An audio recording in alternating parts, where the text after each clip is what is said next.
بسم الله الرحمن الرحيم. ازيكم يا حبايبي؟ عاملين ايه؟ تعالوا معانا النهارده شوفوا هناكلوا ايه ونعملوا ايه. بصوا هنعملوا اول حاجه الفرخه. الميه غلت هنحطه، طبعا انت عارفين غسيلها وطرجتها، والفرخه معانا اهي في الميه. هنغطوها وهنسيبوها بقى تاخد غلوة، وبعدين نحطوا ايه الحاجة بتاعتها.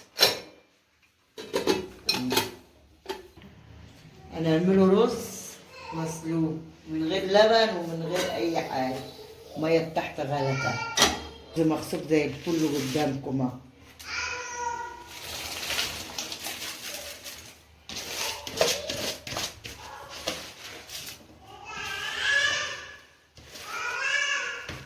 حبة الملح وادي حبة الفلفل اهو،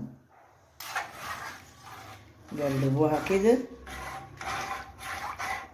وهنغطوا المية. هنعملوا الملوخية اهي، بس اما نعملوا شوربة الفرخ على الفرخ قدامكم اهو. لو فيها ريق طلعوه، لكن هي مفيهاش حاجة عشان الريم بتاعها ده بيزفر الشوربة.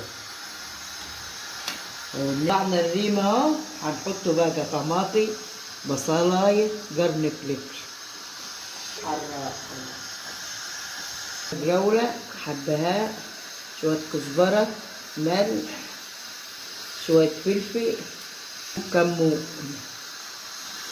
بصوا اهي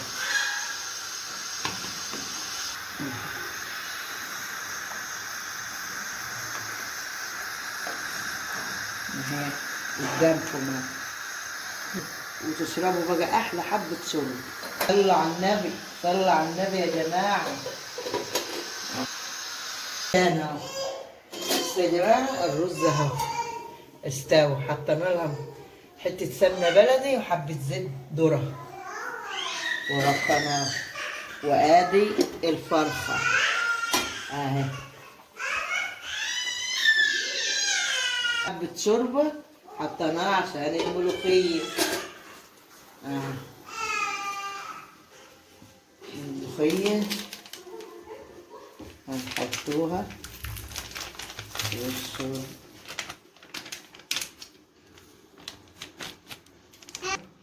الملوخية جايبينها جاهز، حطينا حتة دهنة اهي وشوية زيت ذرة وعشان نحمروا التوم.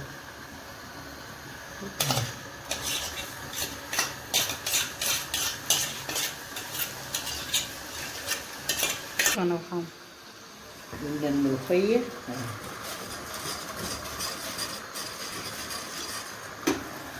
بعد التوم وهو بيتحمر.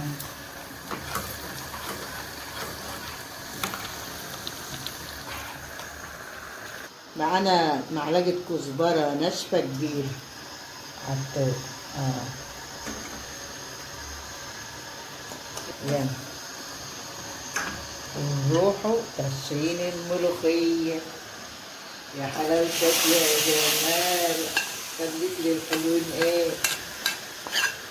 من اليولاد. عسلة الملوخية عملناها.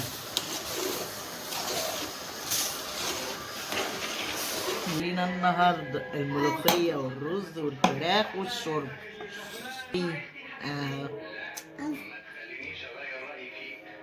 الله، تعالوا كلوا. متنسوش اللايك والشير. السلام عليكم.